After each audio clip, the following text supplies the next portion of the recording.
Hello everyone, আবার একটি নতুন ব্লগ ভিডিও নিয়ে চলে এলাম। অনেক দিন পরে একটা ব্লগ ভিডিও নিয়ে এলাম। তো আজকের ভিডিওটি হচ্ছে কচ্ছপের রেসিপি, কচ্ছপের মাংস রেসিপি। তো দেখো এখানে গরম জল বসিয়ে দিয়েছে, তো গরম জল দিয়ে দিল। এটা হচ্ছে কচ্ছপের যে ওপরের খোলটা থাকে, শক্ত অংশটা, এটাই সেটা। এটা দেখো টুকরো টুকরো করে পিস পিস করেছে, এটার মধ্যে গরম জল দিয়ে দিল। আর যেটা সফট মাংসটা ওটার মধ্যে গরম জল দিয়েছে। তো এখন দিয়ে দিচ্ছে লেবু।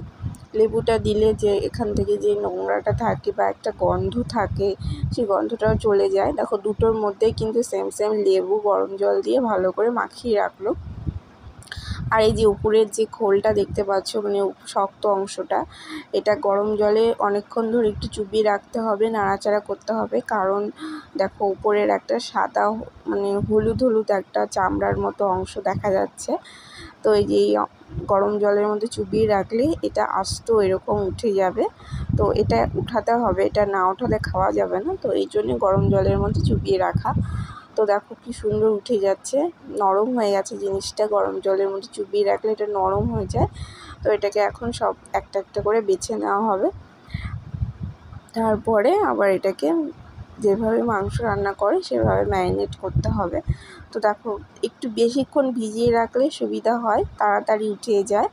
তো দেখো একটু অসুবিধা হচ্ছে কারণ তাড়াতাড়ি করে ছোলা হচ্ছে, সময় নেই, সন্ধে লেগে গেছে। তো যাই হোক, প্রত্যেকটা ছাড়ানো হয়ে গেছে। এবার মাংস ম্যারিনেট করার পালা। তো দেখো এর মধ্যে সব কিছু দিয়ে মাংস টাংস দিয়ে দিয়েছি, দিয়ে রসুন দিয়ে দিয়েছি, কয়টা গোটা রসুনও দিয়েছি এর মধ্যে।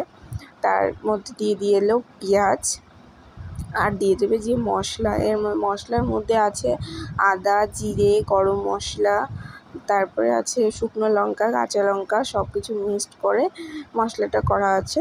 তো মশলাটাও এর মধ্যে দিয়ে দিল, দিয়ে এখন ভালো করে ম্যারিনেট করবে এটা।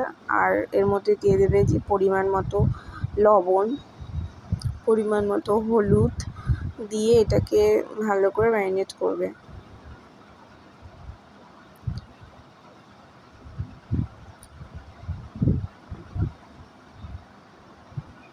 আর এই যে এখন দিয়ে দিচ্ছি সর্ষের তেল।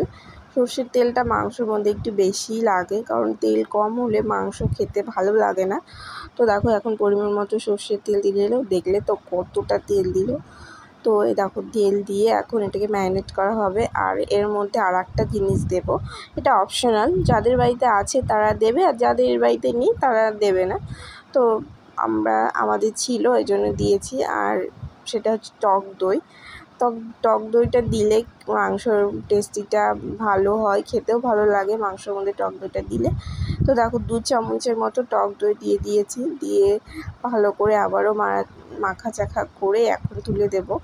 আর দিয়েছি আলু, কটা আলু কেটে দিয়েছি। আর যারা আলু পছন্দ করো তারা আলু দেবে, যারা পছন্দ করো না দেবে না। তো আমাদের একটু আলুটা বেশি ভালো লাগে, জন্য দিয়েছি। দেখো বসিয়ে দিয়েছি, কষানো হয়ে গেছে। এখন একটা একটা করে তুলবো আর খাবো।